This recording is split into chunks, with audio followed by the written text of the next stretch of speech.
अस्सलामुअलैकुम प्यारे व्यूवर्स, उम्मीद करती हूँ आप ठीक होंगे। आज हम आपके लिए एक नई रेसिपी लेकर आए हैं। इस रेसिपी का नाम है लब्बन ड्रिंक। किस तरह बनाई जाती है? लब्बन ड्रिंक बनाने के लिए किन किन अज्जा की ज़रूरत है?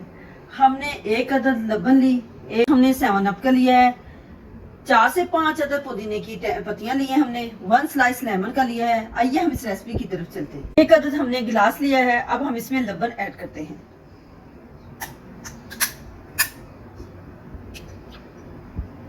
हमने गिलास के अंदर ऐड कर दी है। अब हम इसमें 7 अप की बोतल डालते हैं।